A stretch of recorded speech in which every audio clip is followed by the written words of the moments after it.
Praise the Lord. Greetings to you all in the name of our Lord and Savior Jesus Christ. Today's Bible verse, the book of Isaiah chapter 54 verse 17. No weapon that is formed against you shall prosper, and every tongue that has risen against you in judgment you shall condemn. ಏಷಾಯನ ಪ್ರವಾದನೆಯ ಗ್ರಂಥ 54ನೇ ಅಧ್ಯಾಯ 17ನೇ ವಚನ. ನಿನ್ನನ್ನು ಎದುರಿಸಲು ಕಲ್ಪಿಸಿದ ಯಾವ ಆಯುಧವೂ ಜಯಿಸದು. ನ್ಯಾಯ ವಿಚಾರಣೆಯಲ್ಲಿ ನಿನಗೆ ವಿರುದ್ಧವಾಗಿ ಹೇಳುವ ಪ್ರತಿಯೊಂದು ನಾಲಿಗೆಯನ್ನು ದೋಷಿ ಎಂದು ನೀನು ಖಂಡಿಸುವೆ.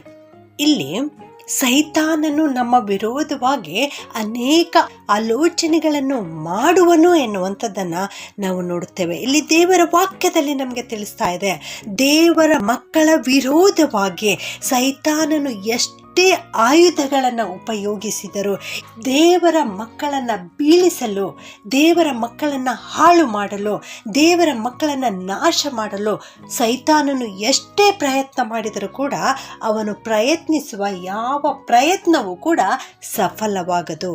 ಅವನು ಉಪಯೋಗಿಸುವ ಯಾವ ಆಯುಧವೂ ಕೂಡ ಜಯಿಸದು ಎನ್ನುವಂಥ ಮಾತನ್ನು ದೇವರು ಇಲ್ಲಿ ನಮಗೆ ತಿಳಿಸಿಕೊಡ್ತಾ ಇದ್ದಾರೆ ಪ್ರಿಯರೇ.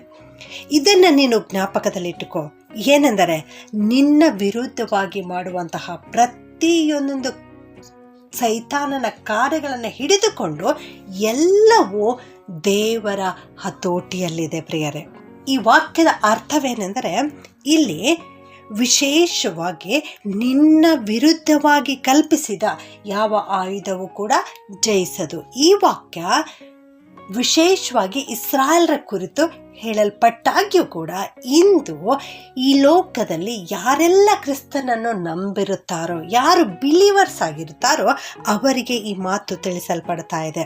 ಯಾರೆಲ್ಲ ಕ್ರಿಸ್ತನನ್ನು ನಂಬುತ್ತಾರೋ ಅವರ ವಿರೋಧವಾಗಿ ಸೈತಾನನು ಎಷ್ಟೇ ದುರಾಲೋಚನೆಗಳನ್ನು ಮಾಡಿದರೂ, ಎಷ್ಟೇ ಆಯುಧಗಳನ್ನು ಉಪಯೋಗಿಸಿದರೂ ಕೂಡ ಅವು ಯಾವುವೂ ಕೂಡ ಜಯಿಸುವುದಿಲ್ಲ ಪ್ರಿಯರೇ. ಇದು ದೇವರ ಮಕ್ಕಳ ಸ್ವಾಸ್ಥ್ಯವಾಗಿದೆ ಎಂಬುದಾಗಿ ನಾವು ಇಲ್ಲಿ ದೇವರ ವಾಕ್ಯದಲ್ಲಿ ನೋಡುತ್ತೇವೆ. ನಿನ್ನ ವಿರೋಧವಾಗಿ ಆಡುವ ಪ್ರತಿಯೊಂದೊಂದು ನಾಲಿಗೆಯನ್ನು ಖಂಡಿಸಿ ಬಿಡಲಿಕ್ಕೆ ದೇವರು ನಿನಗೆ ಸಹಾಯ ಮಾಡುತ್ತಾರೆ. ಅಂದು ಕರ್ತನ ಮಾತಿನ ಮೇರೆಗೆ ಮೋಶೆ ಫರೋಹನ ಹತ್ತಿರ ಬಂದು ಫರೋಹನ ಮುಂದೆ ತನ್ನ ಕೋಲನ್ನು ಬಿಸಾಕುತ್ತಾನೆ. ಆಗ ಆ ಕೋಲು ಹಾವಾಗುತ್ತದೆ.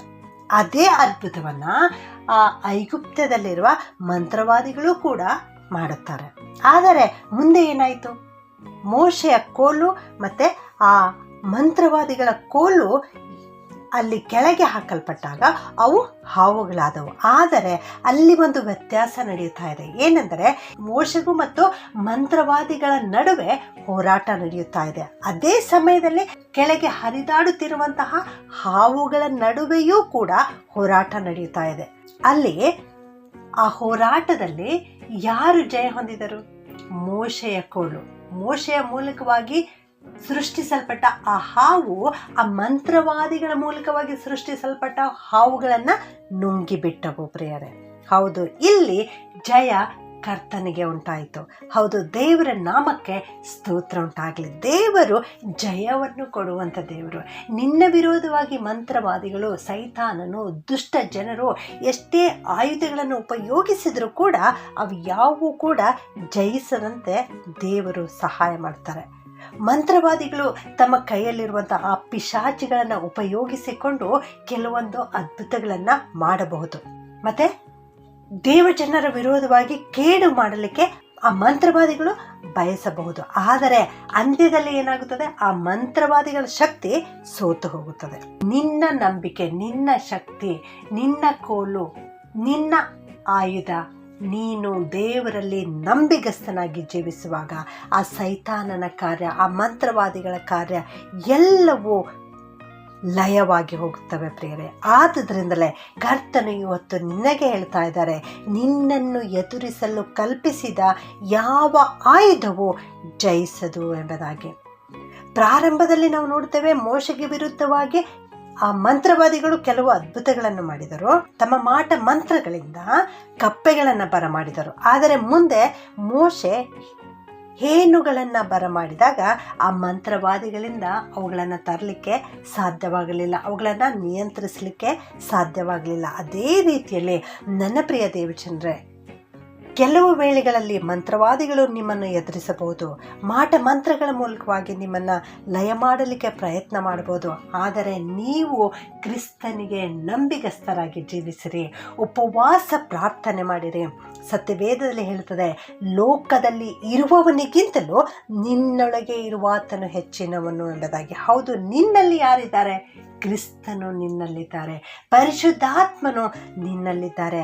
ಆದ್ದರಿಂದ ನಿನ್ನೊಳಗಿರುವ ಆ ಪವಿತ್ರ ಆತ್ಮನನ್ನು ಉಪಯೋಗಿಸಿ ಸೈತಾನನ ಸಂಗಡ ಹೋರಾಟ ಮಾಡು, ಆ ದುರಾತ್ಮಗಳ ಸಂಗಡ ಹೋರಾಟ ಮಾಡು. ಆ ಮಂತ್ರವಾದಿಗಳ ಬಲವನ್ನೆಲ್ಲ ಮುರಿದು ಬಿಡಲಿಕ್ಕೆ ನೀನು ಹೆಚ್ಚಾಗಿ ಪ್ರಾರ್ಥನೆ ಮಾಡು. ದೇವರ ಮೇಲೆ ಹೆಚ್ಚಾಗಿ ನಂಬಿಕೆ ಇಡು. ಸ್ಥಿರವಾದ ನಂಬಿಕೆ ಇಟ್ಟು ಪ್ರಾರ್ಥನೆ ಮಾಡುವಾಗ ಖಂಡಿತವಾಗಿಯೂ ನಿನ್ನ ವಿರುದ್ಧವಾಗಿ ಕಲ್ಪಿಸಿದ ಯಾವ ಆಯುಧವೂ ಕೂಡ ಜಯಿಸದು. ಪ್ರಾರ್ಥನೆ ಮಾಡಿಕೊಳ್ಳೋಣ. ಭೂಪರಲೋಕಗಳ ಒಡೆಯನಾಗಿರುವಂಥ ನಮ್ಮ ಸೃಷ್ಟಿಕರ್ತನಾದ ದೇವರೇ, ನಿಮಗೆ ಸ್ತೋತ್ರ ಉಂಟಾಗಲಿ ಸ್ವಾಮಿ.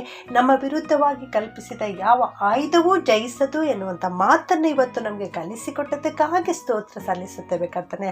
ಹೌದು ಸ್ವಾಮಿ, ಈ ವಾಕ್ಯ ಕೇಳಿಸಿಕೊಳ್ಳುತ್ತಿರುವ ನನ್ನ ಎಲ್ಲ ಪ್ರಿಯ ಸಹೋದರ ಸಹೋದರಿಯರನ್ನು ಆಶೀರ್ವಾದ ಮಾಡು ಸ್ವಾಮಿ. ಅವರ ಜೀವಿತದಲ್ಲಿಯೂ ಕೂಡ ಸೈತಾನನು ಅನೇಕ ವಿಧವಾಗಿ ಇವರನ್ನು ಎದುರಿಸುತ್ತಾ ಇರಬಹುದು, ಇವರನ್ನು ಹಿಂಸಿಸ್ತಾ ಇರಬಹುದು, ಇವರನ್ನು ಬೀಳಿಸಲಿಕ್ಕೆ ಪ್ರಯತ್ನ ಮಾಡ್ತಾ ಇರಬಹುದು, ಅನೇಕ ಆಯುಧಗಳನ್ನು ಉಪಯೋಗಿಸುತ್ತಾ ಇರಬಹುದು ದೇವರೇ. ಅವೆಲ್ಲವುಗಳನ್ನು ಲಯ ಮಾಡು ಕರ್ತನೆ.